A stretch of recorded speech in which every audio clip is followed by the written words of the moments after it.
네, 오늘은 이제 사무엘상 21장 말씀인데요. 우리가 성경의 그 위대한 인물들을 보면서 여러분들이 이제 조심해야 될 그 극단적인 생각들이 두 가지가 있는데, 믿음의 영웅들의 삶을 보다 보면 성경에는 또 약간 부족한 모습들이 등장을 하기도 합니다. 그래서 그러한 분들의 어떤 실수나 그러한 모습을 보면서 그걸 이제 자기의 어떤 핑계거리로 삼는 그런 경우들이 있어요. 이런 것들도 사실은 좀 우리가 조심해야 될 부분들이고, 또 영웅적인 삶을 보면서 그분들은 특별한 사람이니까 나랑 이게 좀 뭔가 좀 구별짓는 그런 그 태도도 또 우리가 조심해야 될 태도 중에 하나입니다. 그들은 그들이고 나랑은 너무 차이 나는 특별한 분들이야, 이런 식으로 접근하는 것도 굉장히 위험한 자세예요. 그래서 두 가지의 핑계거리 또 구분짓는 이 두 가지의 이 자세들을 여러분들이 조심해야 될 것이, 성경은 분명한 기록 목적이 있어요. 거울로서 우리에게 주셨다 그랬습니다. 그 말씀을 통해서 저와 여러분들이 본보기로 삼아서 상당히 우리가 반면교사로 삼아야 되는 것이지, 그걸 가지고 핑계거리라든지 나랑 별개의 인물로 이렇게 치부해 버리는 것도 문제가 아닐 수가 없습니다. 그래서 여러분들이 본이 되는 인물들은 철저하게 따라가야 되고, 또 우리가 또 실수하고 넘어진 부분에 있어서는 교훈을 받아야 돼요. 그 속에서 나도 조심해야 되는구나, 그러한 어떤 그 반면교사로 삼아야 될 필요가 있습니다. 오늘 우리가 살펴보는 이 다윗도 지난주에 살펴본 것처럼 다윗의 치명적인 실수 두 가지가 등장을 했습니다. 첫째로는 제사장한테 거짓말을 했고, 살기 위해서 그 위기를 모면하기 위해서 결국 거짓말이라는 방법, 가장 쉬운 거죠. 제일 쉬운 방법입니다. 위기를 모면할 수 있는 방법 중에 하나가 거짓말이라는 것으로 그 상황을 먼저 모면하는 그 어떤 그 뭐 꾀지요. 꾀를 쓰게 되는 모습을 봤고요. 또 두 번째가 과거에 골리앗을 물리칠 때 사용했던 그 물맷돌이라는 게 있는데, 자기가 죽였던 그 골리앗의 그 칼을 자기를 보호하기 위해서 그 칼을 빌려요. 말도 안 되는 일이 벌어진 겁니다. 다윗 인생에 자기가 그렇게 욕했던, 너는 칼과 창으로 나오지만 나는 만군의 여호와의 이름으로 내가 너에게 간다, 그리고서 이겼던 다윗인데, 자기가 죽였던 골리앗의 그 칼을 위기 상황에서 그 칼을 의지하고 그 칼을 빌려서 자기 신변을 보호합니다. 그게 지금 다윗의 무너진 모습이었어요. 그러니까 하나님을 신뢰하지 않으니까 나타난 현상 중에 특징이 거짓말이었고, 그리고 자기가 그렇게 무시했던 그 칼과 그 창을 이제는 의지하는 인생으로 바뀌게 되는 거죠. 그게 이제 하나님을 신뢰하지 않을 때 나타나는 현상입니다. 이제 그 놉이라고 하는 그 놉 땅에서 이제 도망을 쳤던 다윗인데, 결국 이 다윗이 어디로 도망을 가냐면은 오늘 말씀에 등장하는 아기스라고 하는 그 왕에게로 도망을 갑니다. 사울의 목자장이었던 그 도액이 곁에 있는 것을 알고, 이제는 저 도액이 사울에게 고발하겠구나, 그러면 분명히 이 제사장 지역인 이 놉 땅도 분명히 사울이 치고 들어오니까 위기의식을 느끼고 이 다윗이 이제 도망을 치게 되는데, 에돔 사람 이 도액은 제가 지난주에 말씀을 드렸던 것처럼 결국 이 도액 때문에 제사장 85명이 죽임을 당해요. 끔찍한 일이 벌어집니다. 사울이 이제 흥분해서 제사장까지도 죽이는 일까지 이제 서슴지 않고 저지르니까 다윗 목숨은 이제 파리 목숨인 겁니다. 결국 이 위기 속에서 이 다윗이 택한 것은 바로 이 블레셋 가드라고 하는 이 지역으로 도망을 가서 자기의 목숨을 부지하는 겁니다. 여기 10절 말씀을 잠깐 보시면 두려워했다라는 말씀이 나와요. 다윗이 사울을 두려워해서 가드라고 하는 지역으로 도망을 갔다. 지금 다윗의 상태예요. 다윗이 지금 두려움 속에 사로잡혀 있다라는 것을 잘 보여줍니다. 그러니까 하나님께 대한 온전한 신뢰가 지금 무너진 다윗이에요. 그 다윗에게 나타난 특징이 거짓말, 또 세상 사람들이 의지했던 그 칼을 의지하기 시작을 했고, 또 두려움에 사로잡혀 있다. 가드는 블레셋의 5대 성읍 중에 하나입니다. 그만큼 유명한 지역인데 한 48km 높 지역에서 이 가드까지 48km 정도가 떨어져 있다고 그러는데 상당히 먼 거리입니다. 그래서 멀리까지 이제 도망을 쳐서 왔는데, 그냥 자기 나라 안에서 지금 숨어 있는 게 아니라 이제는 사울의 손이 미치지 않는 곳이죠. 사울의 그 이스라엘 진영에서는 자기가 숨을 곳이 없는 거예요. 그러다 보니까 이제 적지로 들어간 겁니다. 블레셋이라고 하는 적군의 그 성읍에 지금 다윗이 숨어 들어간 겁니다. 여기 그 아기스라고 하는 이 왕이 등장을 하는데, 블레셋은 그냥 중앙 집권이 아니라 이때도 보면은 그냥 도시국가입니다. 각각 지역마다 그런 자기들만의 왕들이 있는 거예요. 바로 이 가드라고 하는 지역에 이 아기스라고 하는 이 왕이 자리를 잡고 있었고, 그 지역으로 지금 다윗이 숨어 들어간 겁니다. 근데 놀랍게도 다윗이 숨어 들어간 이 가드가 어떤 지역이냐면은 골리앗의 고향이에요. 골리앗이 태어난 장소가 바로 이 가드인데, 이 가드로 숨어 들어간 겁니다.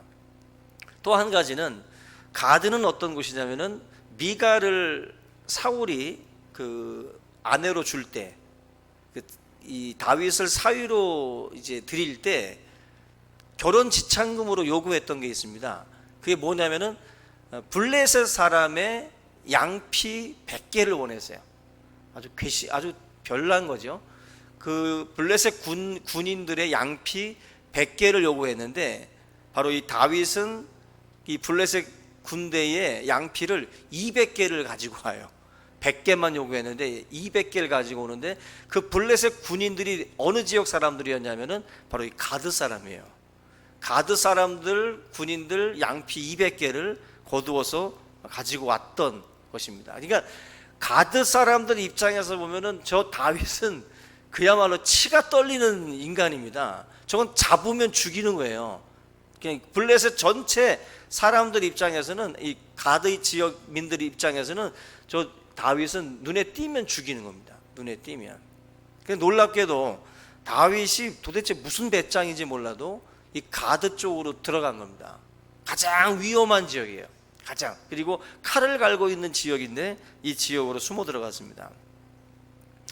우리가 그 다윗은 자기를 못 알아볼 것이다라고 생각을 하고 숨어 들어갔는데, 그래도 어떻게 보면 허를 찌르는 거죠. 다윗 나름대로도 전혀 예상치 못했을, 등잔 밑이 어둡다라는 생각으로 그래도 나름대로 머리를 굴려서 가장 예상치 못할 지역으로 숨어 들어간 거예요. 과거에 그런 일이 있습니다. 큰 범죄를 저지른 놈이 작은 범죄를 저지른 다음에 일부러 수감이 돼서 들어가는 거예요. 그래서 꾀를 부리는 거죠. 전혀 예상 못할 감옥 안에 숨어 들어간 거죠. 그런 식으로 다윗 같은 경우도 등잔 밑이 어두울 거다라고 생각을 하고 그 안으로 이제 숨어 들어갑니다. 근데 여기서 다윗이 굉장히 놀라운 그 소리를 듣게 되는데, 오늘 그 사무엘상 27장에 보시면 아기스가 다윗을 이제 믿고 다윗이 데리고 온 600명의 이 군대들을 다 끌고 가요.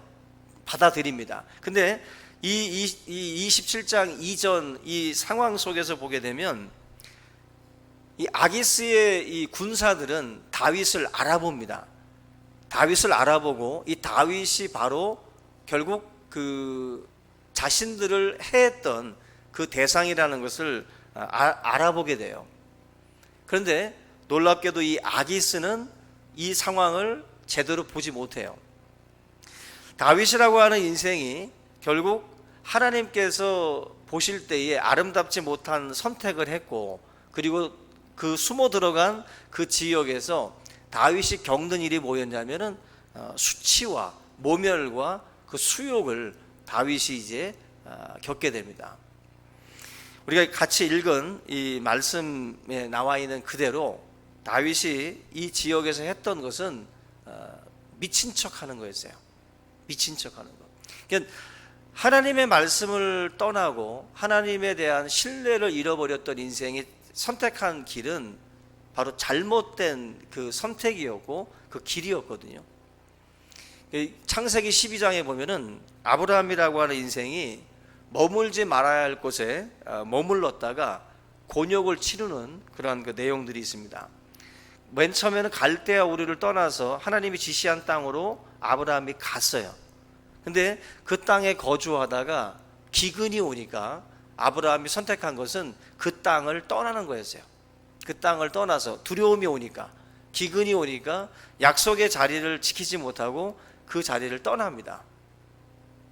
기근을 피해서 떠난 그 장소에서 아브라함에게 찾아온 것은 바로 이 아비멜렉이라고 하는 왕이 아브라함의 아내를 자기 아내로 삼으려고 하는 그러한 도전이었어요. 그때 아브라함은 거짓말로 또 위기를 모면을 합니다. 거짓말을 통해서 자기 아내가 누이라고 속이면서 아브라함은 그 위기를 모면을 해요. 그러니까 하나님의 약속의 자리를 떠났을 때 결국 그러한 일들이 아브라함에게 벌어진 것처럼 다윗이라는 인생도 마찬가지예요. 다윗도 하나님의 약속을 어떻게 보면 이제 떠나는 겁니다. 기름 부어서 이 다윗을 이스라엘의 왕으로 삼았고 아직 왕이 되지 않았기 때문에 그 약속을 붙든다면 그 누구도 자기를 해할 수 없다라고 하는 것에 대한 믿음이 있어야 돼요. 사울이 창을 던지고 창을 던져도 벽에 박히지 않았던 다윗입니다. 이건 뭐냐면은 결국 하나님께서 자기를 지켜주신다라고 하는 증거인데, 이 지금 다윗은 지금 두려움 속에 빠져 있어요. 그 속에서 결국 그가 선택했던 이 길이 결과적으로는 자기 자신이 한없이 모욕받는 그 자리로 떨어지는 거였어요. 그러니까 우리가 신앙생활을 할 때에 그런 경우들이 많이 있어요.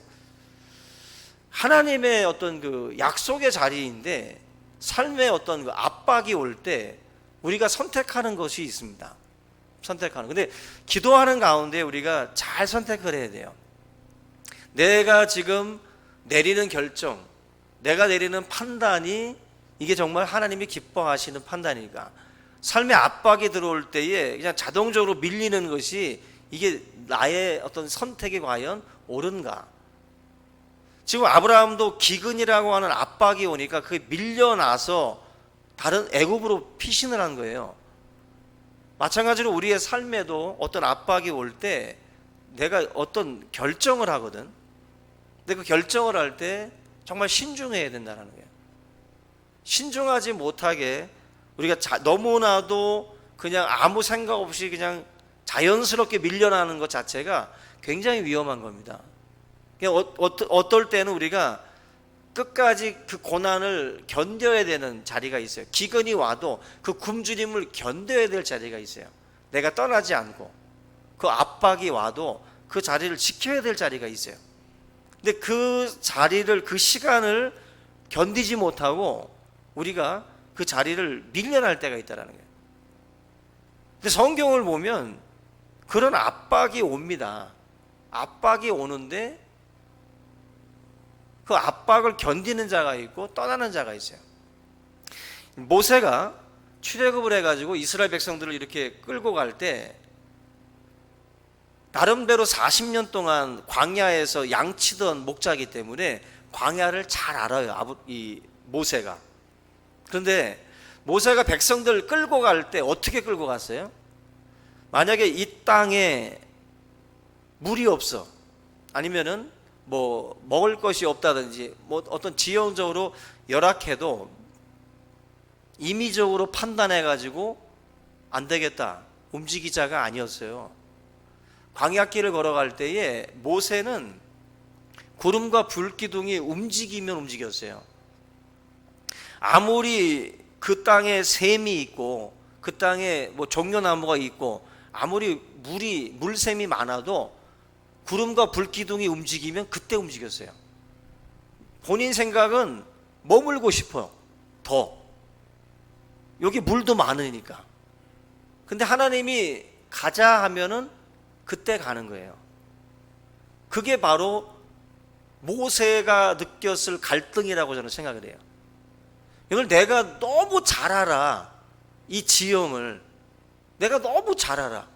근데 하나님이 내가 잘 아는데 저 지형으로 가면은 안 좋은데 하나님이 절로 끌고 가.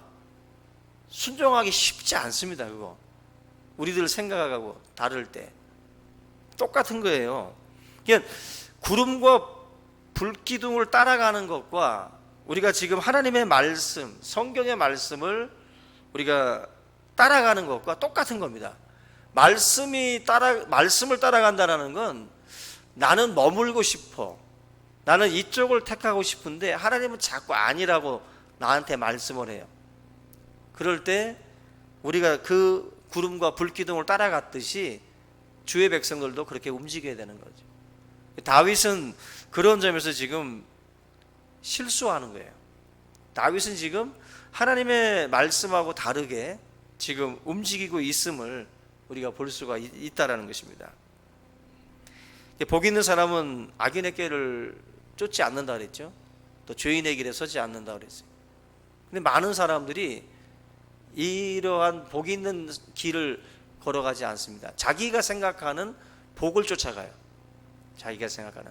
그런 점에서 우리 신앙인들이 조심해야 될 부분이에요. 고라 자손은 뭐라고 노래를 했냐면 주의 궁정에서의 한 날이 다른 곳에서의 첫날보다 낫다 그랬어요. 그 고백이죠. 고난 속에서 주의 궁정, 주님과 함께하는 그것이 더 크게 느껴지는 사람들만이 이 땅에서의 그런 고난이나 그런 시간들을 견딜 수가 있는 거죠. 있어야 될 자리를 지키는 자가 누구냐? 바로 하나님의 이 말씀을 중요하게 여기고 주님과의 그 함께함을 더 귀하게 여기는 사람들이 바로 그것을 선택을 한다는 거예요. 그래서 성도들은 지금 여러분들 그 자기가 있는 자리나 자기가 지금 하고 있는 그것에 대해서 기도하면서 옮기셔야 돼요. 기도하면서 직장을 옮길 때도 우리가 이사를 갈 때도 그 모든 것들을 선택을 할 때 정말 신중해야 돼요. 제가 사실은 그런 얘기도 했어요. 우리 교회 성도님들 가운데도 교회를 옮기는 문제 이런 것들이 있잖아요. 근데 그건 사실 목회자의 마음과 또 우리 성도님들의 생각도 다 있어요. 제 마음도 있고 여러분들의 마음, 목회자들은 당연히 붙들고 싶은 게 목회자의 마음이죠. 무조건. 근데 그게 다가 아니거든. 제 마음이야 성도들은 다 붙들어야 돼. 하나라도 더 붙들고 못 가게 이수일과 심순애처럼 붙들고 늘어져야 돼. 그게 내 마음이야. 당연히. 그런데 삶을 살다 보면 이사를 가기도 하고 옮겨야 되는 상황도 있어요. 그게 뭐 어쩔 수 없는 거죠. 그런데 모든 것이 가하나 다 가한 게 아니에요. 그래서 이게 사실 기도해야 돼. 하나님의 뜻에 대해서 물어야지 그냥 현상만 가지고 무조건 판단하고 무조건 결정해 버렸다가 낭패 보는 경우들이 많아요. 그래서 하나님의 뜻이라면 뭔가 우리 자신들에게 주시는 사인들이 분명히 있을 거라고 믿고 그 믿음을 가지고 기도하면서 그런 것도 신중하게 결정을 해야 돼요. 무조건 목사의 말만 따라서도 안 돼. 목사도 무조건 바짓가랑이 잡거든. 다른 교회 목사들도 마찬가지고 어느 목사가 교회가 성도가 간다는 효정이도 마찬가지 아니겠어요? 시카고로 가니까 그냥 보내는 거고 뭐 보드리도 울산 간다니까 보내는 거지. 목회자들이 요쪽 부천만 가도 와, 웬만하면 와 그러지. 왜? 1시간 정도면 오니까. 근데 시카고 간에 보고 오라고 할 수 있겠어요? 미쳤다 그러지. 울산 간 놈 보고 야 주일마다 와, 미친 거지. 그거는 미친 거예요. 미치면 또 올 수도 있어. 매주 비행기 타고. 근데 그거 아닌 상황 속에서 교회를 옮기고 뭘 하려고 하는 거는요, 사실 기도 많이 하셔야 돼요. 기도하면서 하나님의 뜻을 구하고 그렇게 결정해 나가는 게 필요해요. 왜냐하면 구름과 불기둥이 움직이지 않는데 움직이는 그런 일들이 있을 수도 있기 때문입니다. 그 속에서 나의 판단이 잘못된 어떤 결정이 결국 잘못된 길로 모든 문제들이 비비 꼬일 수도 있기 때문에 신중하게 기도해야 되는 거예요. 그래서 그럴 때는 작전 기도해야 돼. 금식 기도도 하고 작전 기도도 하고 해서 그리고 나서 결정해도 늦지 않죠. 이 11절 말씀 속에서 보면은 다윗이 그 신하들이 알아차리잖아요. 그때 불렀던 노래까지 불러요. 다윗이 뭐 사울이 죽인 자는 천천히요, 다윗이 죽인 자는 만만이라고 막 백성들이 막 노래했던 저 사람이라고 분명하게 기억을 하는 거죠. 분명하게 인상착의나 모든 게 다 군인들이 볼 때는 너무나도 충격적인 사건이었기 때문에 정확하게 기억을 하는 거예요. 현장에 있었던 군인들이다 보니까 정확하게 기억을 하고 그때 그놈이다 정확하게 짚은 거죠. 근데 놀라운 게 뭐냐면 11절에서 다윗이 가장 놀랍게 들었을 법한 소리가 뭐냐면은 이 말씀입니다. 아기스의 신하들이 11절에 아기스에게 말하되 이는 그 땅의 왕 다윗이 아니니까. 지금 여러분 가드 사람들 아기스의 군사들이 다윗 보고 지금 왕이라고 그래. 지금 이게 민심이라는 거죠. 어떻게 보면은 사울이 다윗을 죽이려고 했던 이유가 분명히 나오는 거예요. 다윗은 아니라고 하지만 지금 백성들의 민심이나 아니면 이 아기스의 군사들조차도 실제적인 왕은 다윗이라는 거예요. 지금 이 정도로 지금 어떻게 보면은 모든 백성부터 해서 적군들까지도 실질적인 어떤 그런 그 왕은 다윗이라는 것을 분명하게 보여주고 있어요. 그리고 이 본문 말씀 보면은 이 말을 12절에 마음에 두었다라 그랬어요. 다윗이 그 말을 마음에 두었다. 자기는 생각지도 않고 있지만 실제적으로 돌아가는 상황은 지금 이렇다라는 거죠. 이렇다. 그런데도 다윗은 오늘 말씀에 나와 있는 것처럼 두려움에 떱니다. 두려움에 떨고 12절과 13절에 나와 있는 것처럼 미친 척을 하고 있어요. 자기 정체가 탄로나지 않게 하려고. 저는 이 본문을 볼 때마다 재미난 게 연상을 해보면 참 재미있어요. 12절과 13절 다시 보시면 13절 보세요. 그들 앞에서 그의 행동을 변하여 미친 채 하고. 이 사람들이 저 사람이 맞다라고 하니까 미친 채 하고 대문짝에서 대문을 막 긁는 흉내를 냈다는 거예요. 다윗이. 그리고 침을 수염에다가 흘리는 흉내를 냈대요. 연상을 해보세요. 우리가 잘 아는 맹구, 우리가 잘 아는 그 맹구 흉내를 냈다는 거예요. 지금 다윗이. 야, 이렇게까지 해야 되나? 이렇게까지 자기 목숨을 부지하려고 다윗이 여기까지 해야 되나?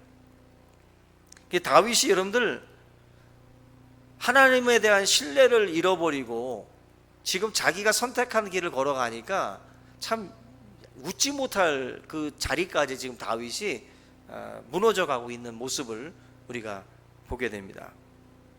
예전에 다윗하고는 너무 다르잖아요. 골리앗을 이렇게 맞대응했을 때 다윗의 모습하고 지금 현재 침 흘리고 대문짝을 긁고 있는 다윗하고 똑같은 사람이거든요. 똑같은 사람인데 이렇게 다른 모습을 하고 있어요. 믿음이 시간이 지날수록 자랍니까? 줄어듭니까? 우리가 착각하는 게 믿음은 시간이 지날수록 자란다고 생각하는 분들이 있어요. 그렇지 않습니다. 그렇지 않아요. 시간이 답이 아니에요. 믿음은 그저 시간만 간다고 믿음이 자라는 게 아니에요.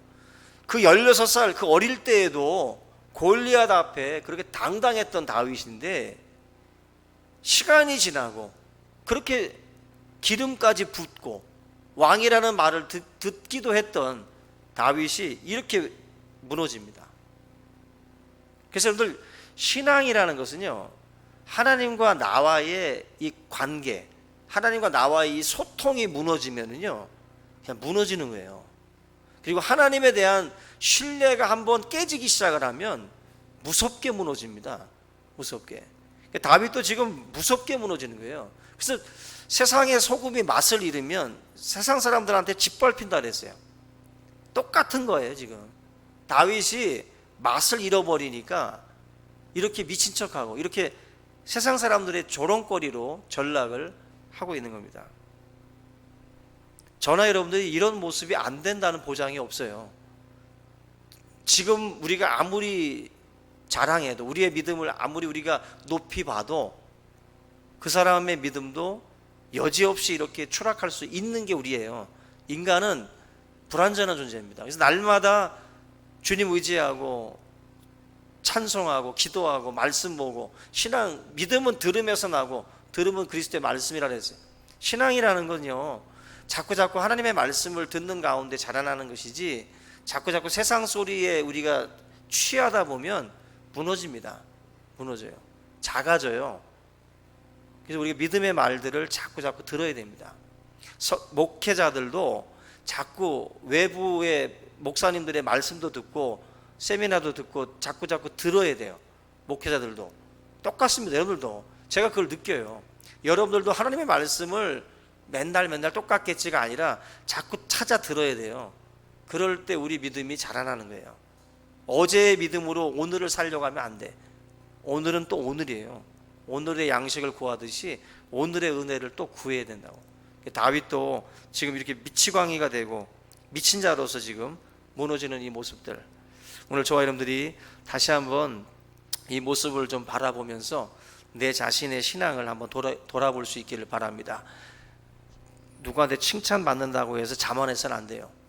언제 우리도 이러한 모습으로 전락할지 모릅니다. 오늘 다시 한번 우리 자신을 돌아보면서 하나님 앞에 또 다른 은혜, 오늘 나에게 하나님 또 다른 은혜를 나에게 허락해 달라고 간절한 마음으로 한번 기도하는 귀한 시간 되길 바랍니다. 우리 다 같이 한번 주여 한번 외치고 간절한 마음으로 기도하겠습니다. 주여! 하나님 아버지 감사합니다. 하나님 아버지, 우리에게 오늘 이 시간 이 밤에 기도할 수 있는 귀한 자리로 우리를 인도하여 주시는 하나님 아버지, 오늘 이 시간 우리가 또다시 하나님의 은혜를 구합니다.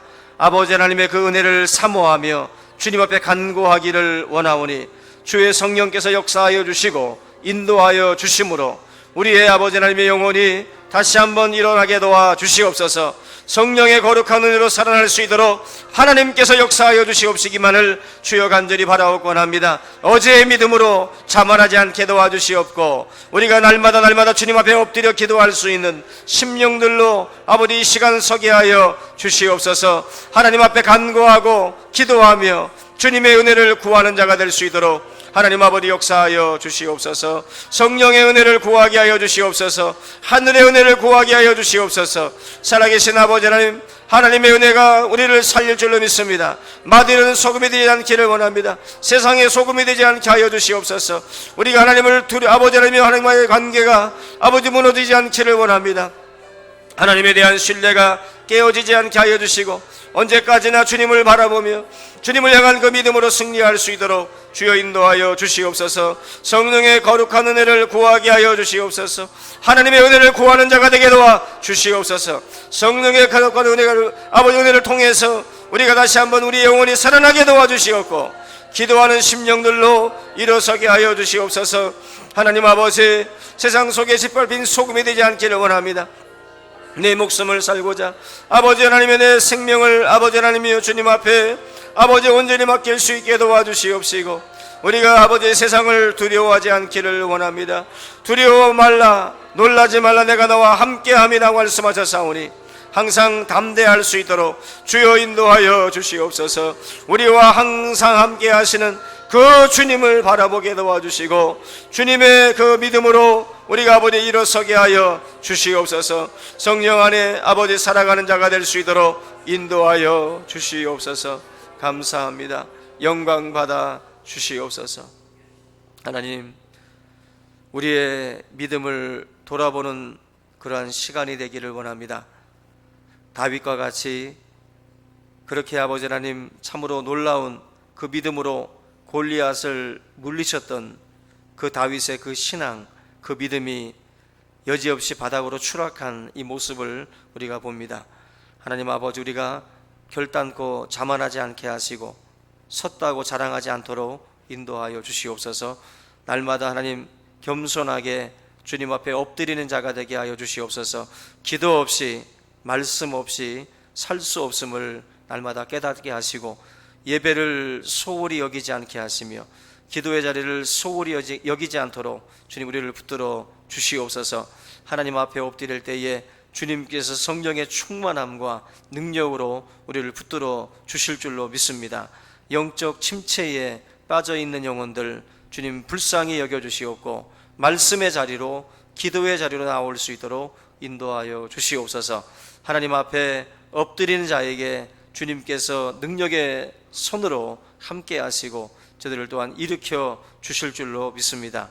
아버지 하나님께서 성도들의 삶에 함께하여 주시고 아버지 하나님 세상 속에서 조롱받고 수욕당하는 자리로 또 짓밟히는 자리로 나아가지 않게 하시고 항상 하나님 빛된 자녀의 모습으로 승리하는 거룩한 백성들 되게 하여 주시옵소서. 이 모든 것 주께 맡기며 예수님의 이름으로 기도하옵나이다. 아멘.